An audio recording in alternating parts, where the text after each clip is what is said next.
Today, Bitcoin climbs to start the week. Nasdaq is working with U.S. regulators to launch trading of tokenized stocks.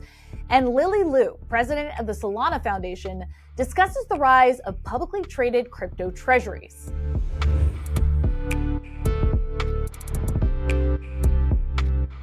Welcome to CNBC's Crypto World. I'm Mackenzie Sigalos. Crypto prices are in the green to kick off the week, and the Nasdaq jumped to a record as investors gear up for a data-heavy few days that includes two closely watched readings on inflation. Now, as of noon Eastern, Bitcoin climbed more than 1% to $112,600. Ether rose more than 1.5% to just under $4,400. And Solana increased by nearly 5% to $215. Now, speaking on CNBC's Squawk Box this morning, FundStrat's Tom Lee argued that Bitcoin could reach $200,000 before the end of the year. He pointed to the Fed's next meeting, which concludes on September 17th, as a catalyst, given analysts and traders are widely expecting the central bank to cut rates. Bitcoin and cryptocurrencies like Ethereum are super sensitive to monetary policy. So I think that September 17th is an important catalyst. Crypto typically does really well in the fourth quarter. So I think Bitcoin can easily get to 200,000 before year end. I know it's a big move. It's almost a double. Okay, let's talk about the top stories. The Nasdaq is asking the SEC to amend rules to allow tokenized securities trading. In a filing submitted today, the exchange proposed rule changes that it says would clarify how it would trade tokenized securities. It also proposed to change the definition of a security to also include a tokenized form that utilizes blockchain technology. Now, the proposal comes as the SEC reestablishes its stance on blockchain-based products. In fact, earlier this summer, Commissioner Hester Peirce, who leads the regulator's crypto task force, invited market participants planning to offer tokenization products to meet with the commission. Next, sticking with tokenized stocks, the Senate updated the draft of a major market structure crypto bill on Friday in which that exact topic was addressed. Now, the new provision would keep stocks and other securities from being treated as commodities if they were tokenized as digital assets. Now, the House passed its market structure bill in July, but the Senate has been working on its own version. The two versions will eventually need to be combined to reach President Trump's desk. The Senate's version, dubbed the Responsible Financial Innovation Act of 2025, lays the groundwork for when digital assets will be regulated as securities or commodities. Senators hope to vote on the bill in committee by the end of the month and have a floor vote in November. Crypto advocate Senator Cynthia Lummis told CNBC that the goal is to have a market structure bill signed into law by the end of the year. The draft, though, is yet to get support from Senate Democrats, but Lummis said bipartisan discussions are underway now. Last, Wedbush Securities' Dan Ives is joining a new company focused on accumulating WorldCoin. That's the native token of the blockchain used in OpenAI creator Sam Altman's biometric identity verification startup called World. Now today, 8Co Holdings, a small company that trades on the Nasdaq, announced that Ives is going to be the chairman of the board of directors. The company also announced a $250 million private placement to implement a buying strategy around WorldCoin as its main treasury asset. Ives told CNBC that he views World as the de facto standard for authentication and identification in the future world of AI. World aims to authenticate people on its network, especially because of the growing number of threats from AI such as deepfakes. More public companies have adopted Michael Saylor's strategy playbook of using debt financing and equity sales to buy and hold crypto to increase shareholder returns. All right, for our main story, I spoke with Lily Liu, who's the president of the Solana Foundation, about the rise of publicly traded crypto treasuries. She also weighs in on recent regulatory advancements and what it means for the Solana network. So let's start with tokenization, because Galaxy just announced that it's tokenizing shares of its common stock on the Solana blockchain with the help of Superstate. So talk to me about Solana's role in this trend of tokenization. Yeah, well, I think what you're saying is you're seeing a lot of excitement about taking traditional financial assets, putting them on chain. Because once you put them on chain, then they're accessible to all of the people who use the internet. That's about 5.5 billion people around the world. of course, compliance and KYC permitting. So this is the first of a trend which is only going to accelerate from here. You've seen that with Galaxy working with Superstate. You're going to be seeing Superstate and a number of other tokenization platforms working with a whole range of different issuers to make their equities and to make their assets available to the population of the internet. And you've also seen that not just in terms of tokenizing newer issuances like Galaxy, but then with X stocks a few months ago, you also saw quite a number of the Apples and the Teslas and some of the most blue chip assets being made available on Solana as well.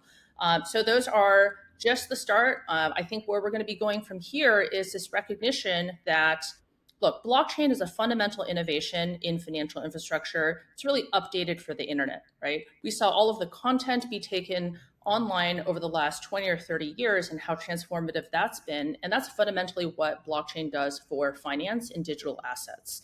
So as that trend continues and picks up, people are going to take a look at blockchain and think, this is actually what financial infrastructure should be in the digital age. And this is what digital financial infrastructure should look like.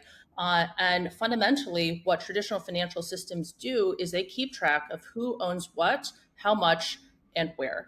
And that's what a blockchain does inherently out of the box. And as more and more people really understand that, you're going to see excitement and a flourishing in different use cases and adoption. Now, there's just a story out at the end of last week saying that the Senate is potentially looking to rein in some of the stock tokenization activity happening on blockchains. Would you be supportive of rules for tokenized stocks? And have you talked to anyone on Capitol Hill about that possibility? Sure. There, of course, need to be rules. And what we're all working on as an industry with what we have now, which is innovation embracing, forward-looking rulemakers, is how to make this compliant, good for investors, good for issuers, and rethink that in a way that really takes advantage of innovation in the future, rather than trying to take new systems, new technology, and fit that back into the rules from the 1920s, the 1940s, and the 1960s. So this is an ongoing discussion that across the industry we're having here in the United States and also across the world, and it's really important that happens well.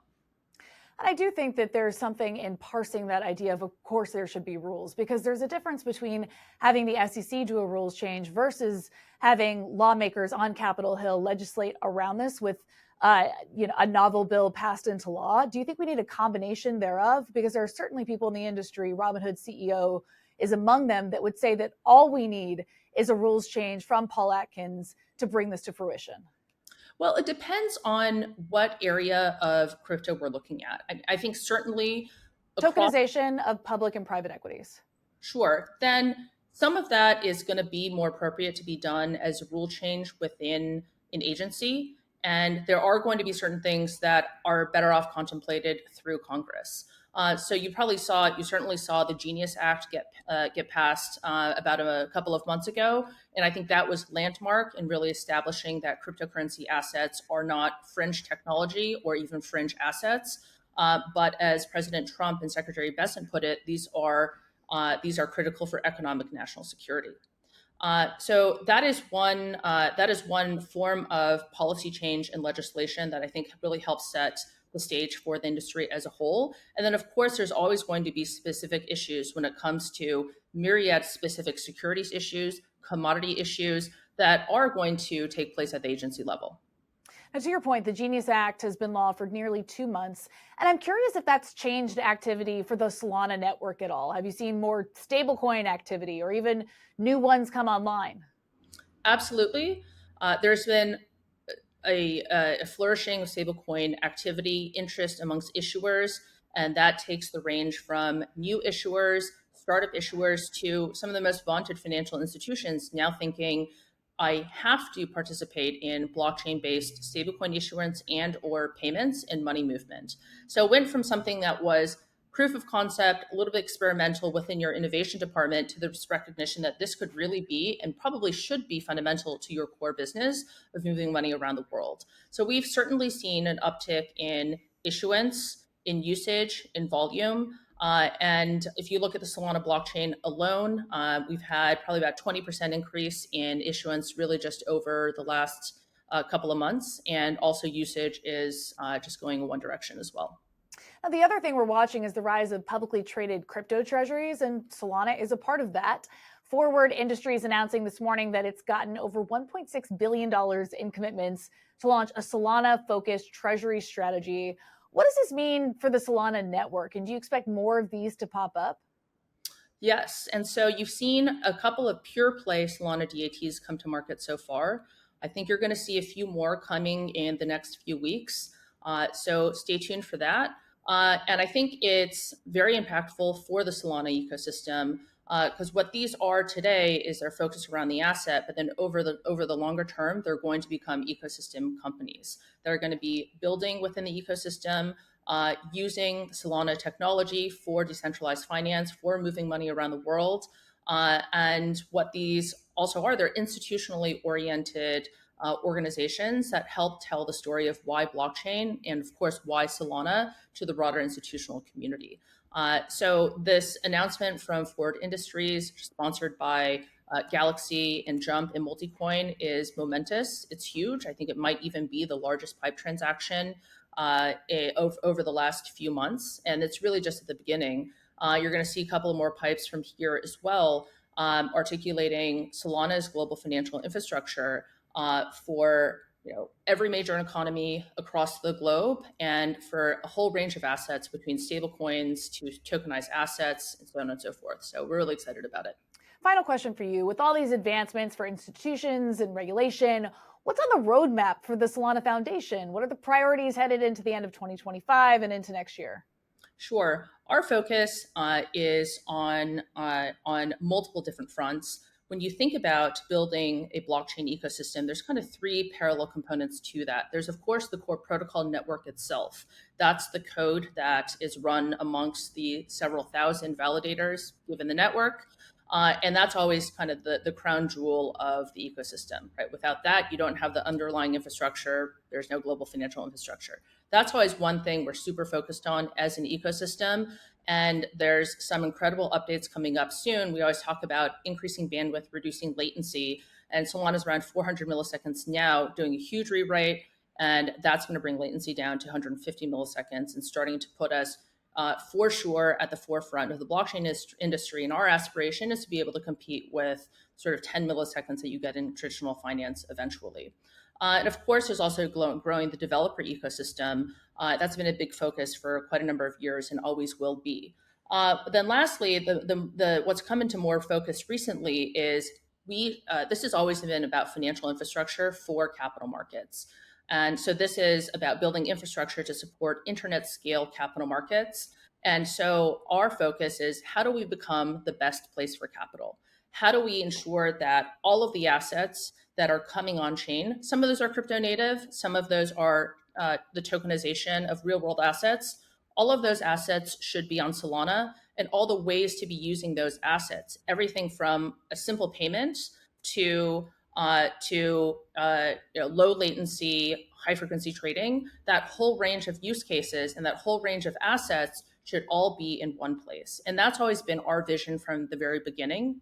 How do you take all of the assets, all of the use cases, all of the users, put them in one place on the internet, put them all on chain, and put them all on Solana? Okay, that's all for Crypto World today, but we'll be back again tomorrow, and we'll see you then.